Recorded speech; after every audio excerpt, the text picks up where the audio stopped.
أعوذ بالله من الشيطان الرجيم. بسم الله الرحمن الرحيم.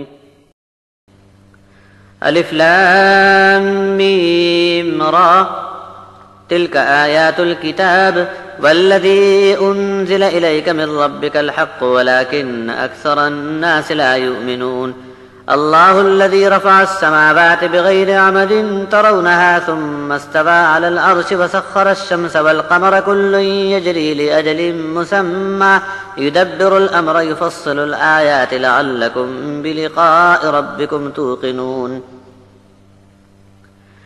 وهو الذي مد الأرض وجعل فيها رواسي وأنهارا ومن كل الثمرات جعل فيها زوجين اثنين يغشي الليل النهار إن في ذلك لآيات لقوم يتفكرون.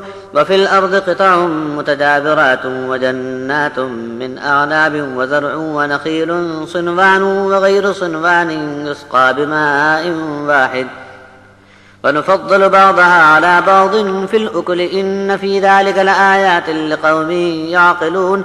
وإن تعجب فعجب قولهم أئذا كنا ترابا أئنا لفي خلق جديد. أولئك الذين كفروا بربهم وأولئك الأغلال في أعناقهم وأولئك أصحاب النار هم فيها خالدون. ويستعجلونك بالسيئة قبل الحسنة وقد خلت من قبلهم المثلات وإن ربك لذو مغفرة للناس على ظلمهم وإن ربك لشديد العقاب. ويقول الذين كفروا لولا أنزل عليه آية من ربه إنما أنت منذر ولكل قوم هاد. آغاز ہے اللہ کے نام سے جو رحمان اور رحیم ہے. الف لام میم را یہ آیات ہیں کتاب کی جو اتاری گئیں آپ کی طرف. یہ آپ کے رب کی طرف سے حق اور سچ سچ بات ہے لیکن اکثر لوگ ایمان نہیں لاتے. اللہ تو بس وہی ہے جس نے آسمانوں کو کسی بھی ستون اور کھمبے کے بغیر اونچا کر دیا اور اس کو تم بھی دیکھتے ہو. پھر عرش پر جلوہ فرمائی بھی صرف اسی کی ہے اور سورج اور چاند کو اس نے کام میں لگا دیا ہے. ایک مقرر کی ہوئی مدت تک ہر ایک چلتا ہی رہے گا. اللہ تعالی ہر کام کی تدبیر جاری فرماتا ہے. تفصیل سے اپنا نشان بیان کرتا ہے تاکہ تم کو اپنے رب کی ملاقات کا یقین آ جائے. اور صرف وہی ہے جس نے زمین کو پھیلا کر بچھایا ہے اور زمین میں جگہ جگہ بوجھل پہاڑ ڈال دیے اور نہریں جاری فرما دیں اور ہر طرح کے پھل فروٹ میں دوہرے جوڑے کئی قسم کے چلا دیے اور رات کو دن پر ڈھانک دیا. بے شک ان تمام باتوں میں بہت سے نشان موجود ہیں ان لوگوں کے لیے جو دھیان کرتے ہیں. اور زمین میں طرح طرح کے علاقے ہیں جو ایک دوسرے سے ملے جلے ہیں پھر بھی خاصیت میں الگ الگ.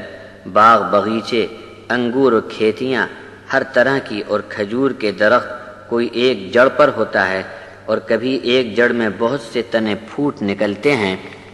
پانی سب کو ایک جیسا ملے تب بھی لذت اور ذائقے میں ہم ایک کو دوسرے پر فضیلت عطا فرماتے ہیں. عقل والے لوگوں کے لیے اس میں بہت سی نشانیاں ہیں.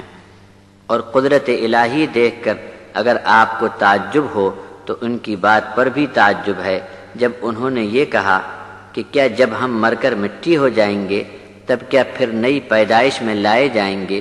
بس ایسے ہی لوگ اپنے رب کے انکاری ہیں اور ان کی گردنوں میں لعنت کے طوق ڈالے جائیں گے اور ان کا ٹھکانہ جہنم ہوگا. ان کو آگ میں ہمیشہ رہنا ہے. ابھی جو اچھی حالت ہے اس کے مقابلے میں ان پر بری طرح عذاب ٹوٹ پڑے اس کے لیے جلدی مچاتے ہیں جبکہ ان کے پہلے بہت سی ٹولیوں پر عذاب کے واقعات گزر چکے ہیں. اور یقینی بات ہے کہ آپ کا رب انسانوں کے حال پر مغفرت کرنا چاہتا ہے مگر انسانوں کے کرتوت یہ ہیں کہ گناہ گاری پر تلے ہوئے ہیں جبکہ حقیقت یہ ہے کہ آپ کے رب کی مار بھی بہت سخت ہے. اور منکر لوگ کہا کرتے ہیں کہ اس نبی پر اس کے رب کی طرف سے کوئی نشان کیوں نہیں اتارا گیا. اے نبی آپ تو ڈرانے والے ہیں اور ہر قوم کو راہ بتانے والے ہیں.